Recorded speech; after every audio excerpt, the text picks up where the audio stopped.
Same time I'm creating the shape, it's texturising the hair and thinning it. So there's no need to then dry it, straighten it, and then go through and point cut through the whole haircut again. So yes, it saves time, but you're actually creating a lot more texture doing it that way than you are going through it twice. So I'll just talk you through a few sections. I'll just take this next section here. And the beauty about this technique is you section the hair and you're working exactly as you would with a straight blade. You're just swapping the scissors that you're using. Now these kind of blades and these kind of scissors have been on the market for a while now, haven't they? We've been doing it for a while, and a lot of people quite often look and either mistake them for thinning scissors or don't really know when to use them. A lot of people will just use them at the end of a haircut to just flick through the layers and sort of smash the layers up a little bit afterwards. What you can actually do, like I say, and I'll show you, is create all the internal shape of the haircut and the layers with this scissors. So we're going to go in with our first section there, just on the crown there.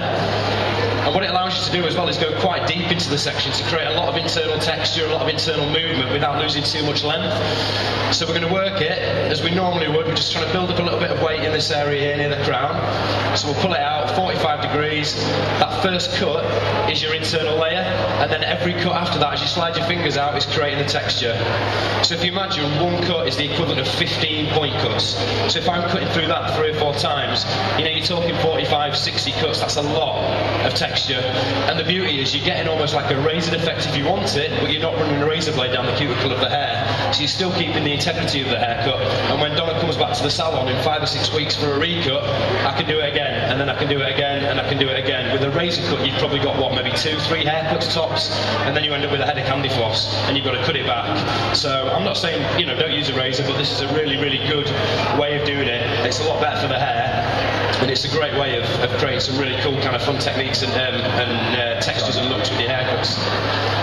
Can I ask a quick question? How many people do point cutting techniques or slicing or chipping? Put your hands up if you do that. So that would be where you do this, and this, and this. Great, okay. Big part of what we show hairdressers and what David's showing you with the 15-tooth scissor is how you can do that much more easily with more control, and more importantly, you're getting away from some of the, what we call manual techniques. Having to do it manually with a scissor, a normal scissor, when you think about it, that's actually designed to do what? Cut straight lines. How many people want completely straight lines through their entire haircut? Not many. So there's the hairdresser having to put in their layers and then go over for the second haircut where they start doing all this stuff. You know, we call that repetitive strain injury. We kind of joke about it now, but seriously, it's a big thing in our industry. A lot of stylists get past the age of maybe 35 and they'll start talking to us about problems in the neck, the arm and so on, and we help to point out, and I'll just show you a quick one before I'll hand it over to Eric again. There's a straight handle scissor, classic straight handle scissor, and I bet you quite a few people use that right now. Okay? We don't sell those for the simple reason when you're working, and I've got a straight handle and I've got an offset handle, right, the curved design.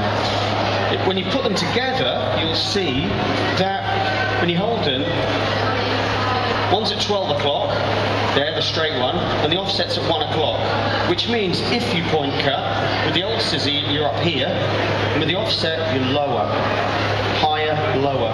So that the lower one's better for your neck and shoulder, right? And then with the offset handle, if you cut hair against the skin with a straight handle, the handle kind of gets in the way, right? Kind of gets in the way there. Whereas with the offset, it's much more easy to cut against the skin. I learned that when I was 36. How old should I have been when I knew that simple fact? 16? Would have helped me, you know? That's one of the things we do at Scissorhands. We're very close with lots of colleges when they get their new intakes, just to show them some simple facts, just to help avoid problems in the future. So I'm going to shut up now, hand over to Eric, and I'll tell you some more stuff in a minute. Okay, thanks Ashley. Right.